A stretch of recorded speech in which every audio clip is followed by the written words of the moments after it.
Oh, this is why I love science. Out here in the weather. It's raining a little bit. Rainy. We're out here with the ion counter, which is registering, top left corner up here, negative ions, counting 2.6 units to 3-ish. So this is what we're dealing with. The ranges here, for those who are in the fields, know that, or should know that this is set to a 2 million range, as opposed to 200 million, which is more industrial. So if you're doing, for those in more commonly terms, that's the difference between everyday usage, like out here, versus in a laboratory or nuclear power plant or something like that. The 2 million range will work great. If you're trying to measure microwaves or generators like that, you need to pump it up to the next level. So microwaves or generators and stuff like that, you pump it up. It sucks air in, spits air out the bottom, registers a count of the ions that are circulating, the electrons as they flow through, or so. It's set to registering the negative count. Got the different abilities to set them apart, but what we're more interested in is the negative ones, because they're the ones that are supposedly better for the human environment, we'll call it, rather than a body. And they are fascinating because this is the grounding concept, this is the crystal concept, this is the good energy concept, this is the reason why you want to go out and forest bathe concept, and all this sort of stuff. And just regularly when I'm walking around the place, this is usually a pretty high reading. So it's not too bad, the rain at the moment, but if we wander around out in the open over here, away from the trees, it might drop a little bit. It's going up. I suspect that's because of the rain in the atmosphere. Water has a way in precipitation to release a bunch of negative ion. Look at that water over there. That's fascinating. Water has a way of releasing a whole bunch of negative ions into the environment through its evaporation. So that's probably why we've got a higher reading than usual. I'd usually be expecting between 1 or between 0 and 2, basically. But then we come over here and we go, oh, okay, so entering into the trees, forests and things like that love us, and they go up a little bit because they've got a bit more of a, hey, everybody take our abundant negatively charged ions, like the trees breathe out carbon dioxide, and then they crap out oxygen, and then we go, oh my god, we love oxygen, and we breathe in, and then we crap out carbon dioxide, and there's this happy way of eating each other's shit for all time immemorial. Yeah, well, that's the same here. So we generate a bunch of positive in our environments, like in shopping malls and air conditioning systems, technologies, radio signals, etc., have a way of teetering electrons towards the positive range of things. Now, I'm getting somewhere with all of this. Bear with me. It's quite impressive. Bear with me. But then the trees and environments are meant to be able to generate large amounts of negative in order to be able to flood and rebalance the human world. And that's why we're natural in our systems, and that's why all of this is okay, as long as we bring it into harmony and balance and equilibrium with our environment, as opposed to trying to dominate it. Because if we try to dominate it, we're basically saying we want to get rid of half of an electron. Right? So balancing all of this means that we regularly come out and we reroute ourselves into the environment to flood our electronic base, our electrons with electronic as in electrons. Not electronic as in electricity. We're rebalancing the negatives. So we're looking for large amounts. Waves, water, like walking along the beach in the ocean when the waves are crashing and there's large amounts of water precipitation into the air. These are environments that are naturally abundant in negative ions that are flooding the environment. Waterfalls, rainforests, all of these things that have all that sort of stuff. So then you get into some interesting environments where you're like, okay, let's check this out then. What about the ground? What happens when we get closer to the ground? Not much. It's just sitting, touching the ground there. There's a couple poking in. Alright. But what if we were to go like this? where we get a little bit more, because we're generating movement and stirring up electrons. A lot of the electrons that are getting stirred up are smashing into other electrons and then immediately dissipating back into whole systems. These ions, whether they're positive or negative, don't exactly last for very long, usually seconds at the longest, sometimes minutes. So they come and go very quickly. What about something, instead of that's dead like that, what about something that's living? Let's have a look.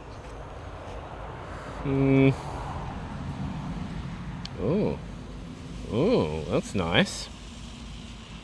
Yeah. That's nice. What about me? Oh, I'm pretty good. I'm dropping all of a sudden. Yeah, I'm still dropping. What's going to drop down to, as I just flooded from the electrons from that tree there, and now I'm grounding it back out again to what I was, equalizing.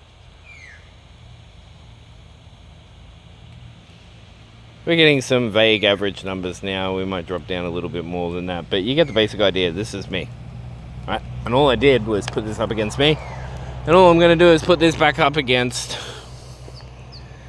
these leaves. Right? A couple of them might be inside of it. I'll try not to get any inside of it.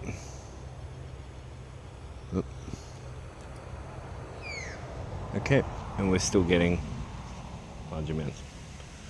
Now, keeping in mind again, the range on this one is set to everyday usage and starts to teeter out towards industry scales like microwaves and things like this, right? So then I was like, oh, that's fascinating. What about seed pods? Oh, that's pretty good, yeah. That's pretty good. A little bit more than just, say, the leaves. But then the leaves are pretty scattered, and that's getting closer to a clump of them. Oh, nice, 1,000. Yeah. What about something that's a little bit more transitory? Because we know logically that something that is dissipating or losing its energy, so to speak, or coming apart at the seams, might be something that is releasing a bunch of electrons and ions into the air. So what about, say,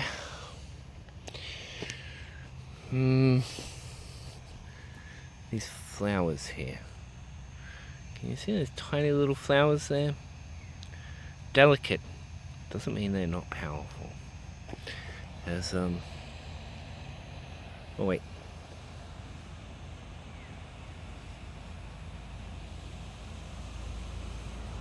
There's a tree nowhere talking about it. It's just flooding the environment that we're standing in under now. Anyway, let's have a look over here. A flower.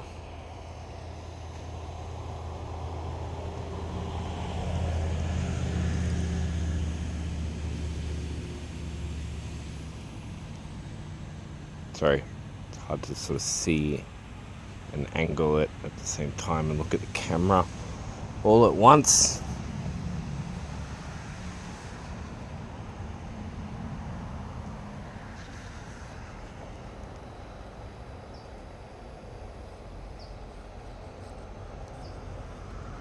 This is interesting. I was getting a dropout reading before. Maybe it's this one here.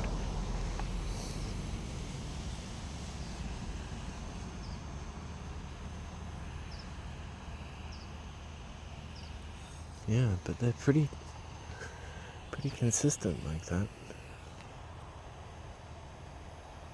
Alright, let's reset.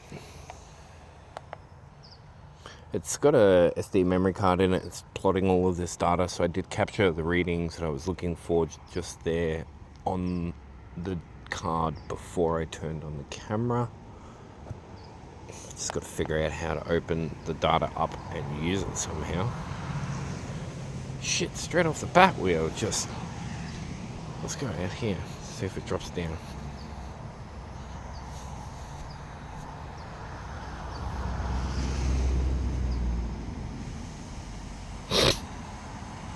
What the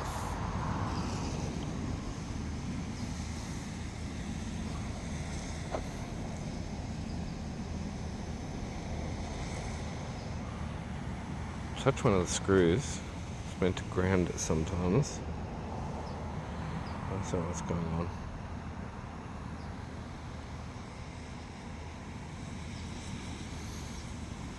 This is insane.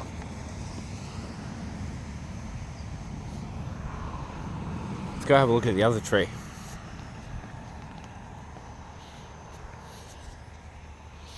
Oh, sorry, we'll go back to the same one to start with. Coming in under the shade now, you saw the colours change. Okay, so we're sitting at the end of the pines, up to where the flower is, in and under it. Now, I'm just going to try to pin the flower to it a little bit.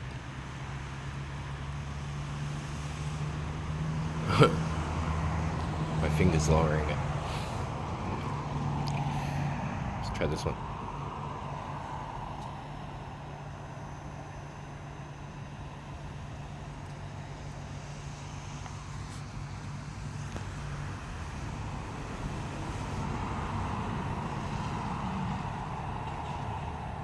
See, that's been...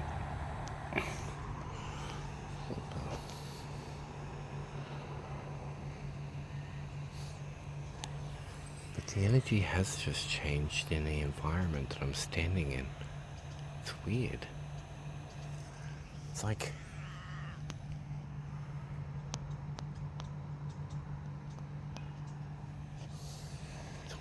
I don't know.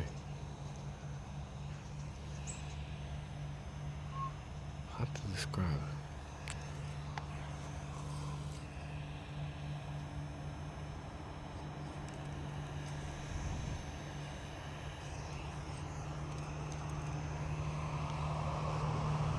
Let's come back over here where we were. We're getting the same readings again from over here.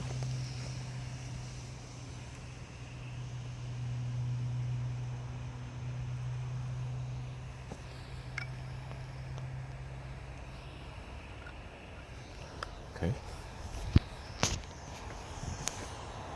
Seeds again.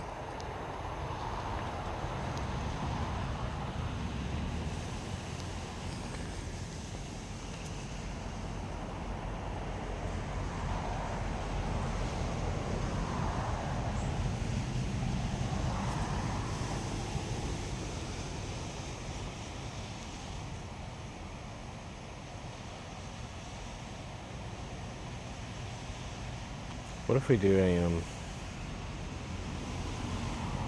double positive and negative? Now they update in cycles. So positives there. It's doing the negative. Switch back to the positive and update it. So this one takes a bit more. I haven't seen the data on the computer yet for these. So this one might be registering a lot more than what we're looking at, but it's set to update cycles like that. Okay, so it's just standing next to it. So we can jam it in there a little bit.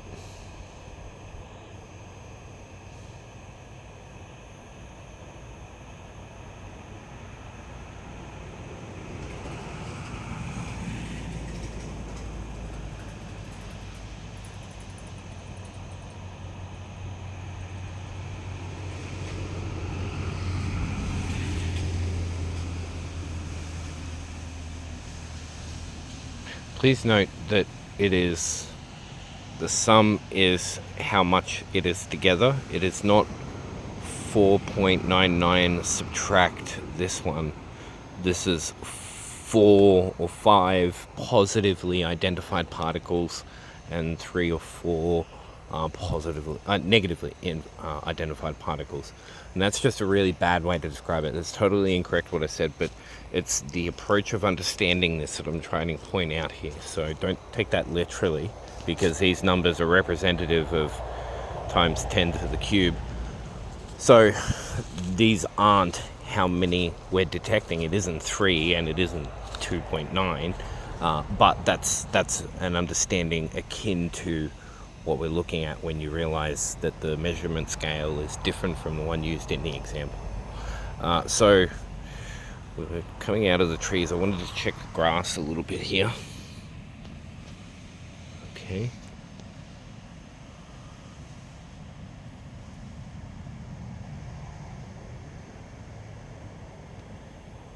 Not much.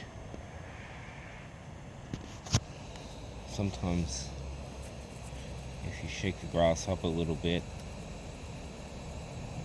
it can kick out some electrons. Sometimes it cannot. That's the thing with the real world, though, is that it's very analog in lots of different ways. It doesn't just give one reading all the time. There isn't just one consistent reading of electrons in the environment. The truth is that every part of this that we're moving through right now has different bands of different compressions of different cycles of these things. And they're the different identifications that we give them. Positive and negative, for instance, are just exactly the same, just different parts of the same larger cycle. Whole bunch of dead things. Let's have a look. Now, dead things are meant to be generating more positive, in theory. If they're breaking down, still they might be in a locked-in state, frozen sort of process right now, possibly. I thought with the moisture in the air there might be some making the jump. Guess not so much.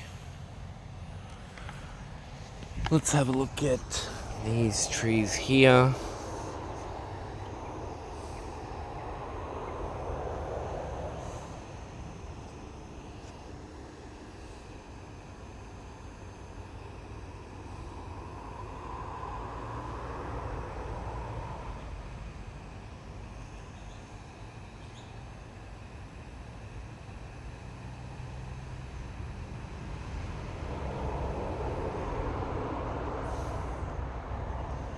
Interesting, eh?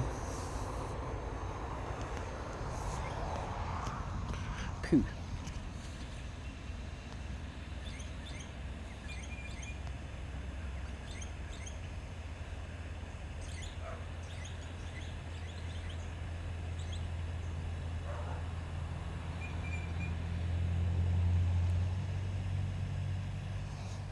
So a little more positives than negatives coming from the poo. Seed pods.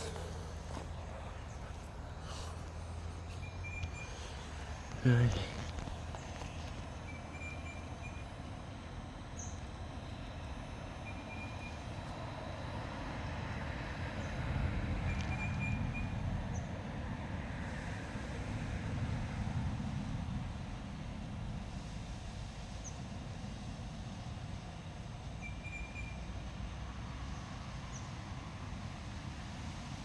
This is good. Now, usually your indoor environments are a lot lower.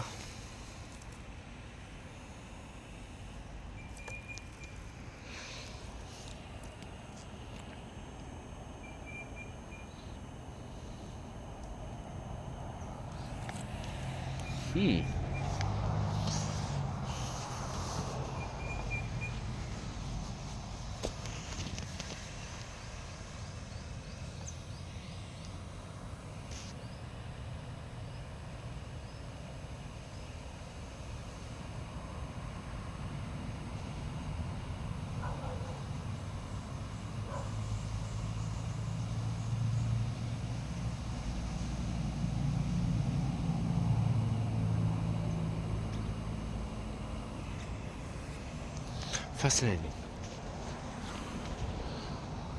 Let's have a look. Just a couple more. These ones.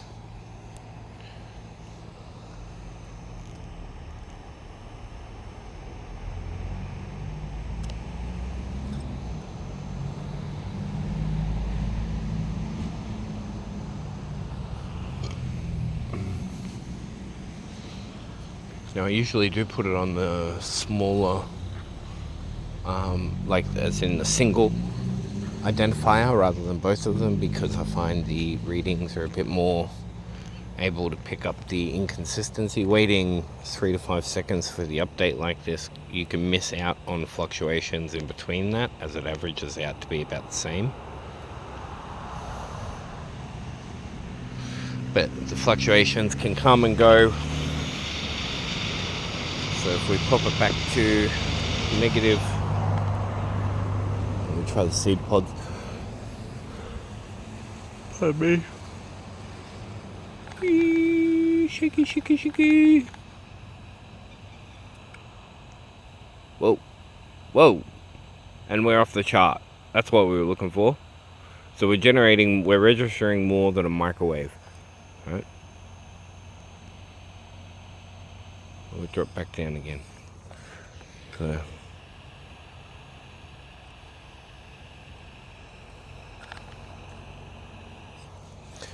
hey little tree, you want to open up and play for us? Shoot us out some fun. Is that how it works? Do we ask you? Is it you that does it? Is that the anomaly that we're finding here? If you're the anomaly, respond by fluctuating negative ions. I've got an earpiece. Noise. Frequency. Generate us some love. Yeah. Any love? Yeah.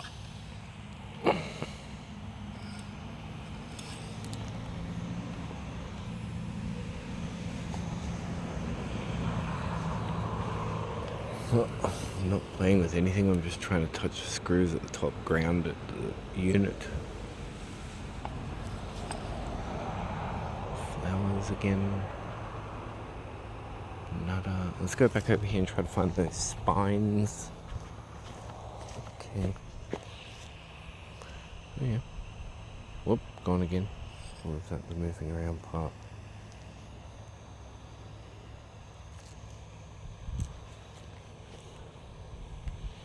Well, it's not the moving around part, so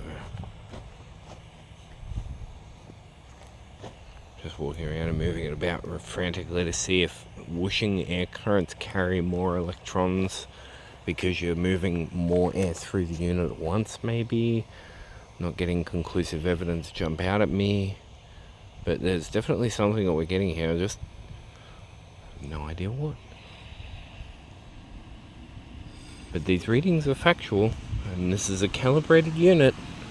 It's not giving us junk data. There's just weird things that happen that we just don't know so much. A lot of the time, they're probably super micro events that need to be caught mid-process by accident like this.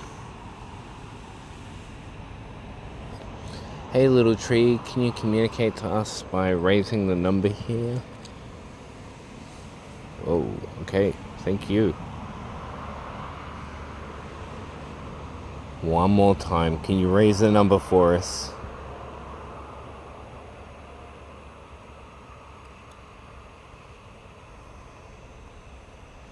Nothing?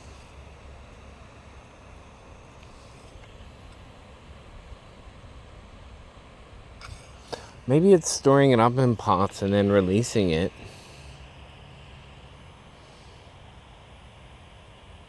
Who knows? Not me, but I'm having fun. Speculating. Exercising my brain.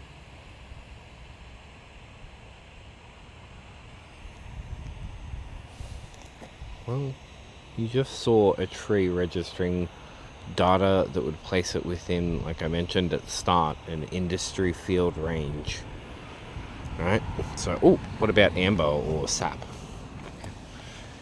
Yummy!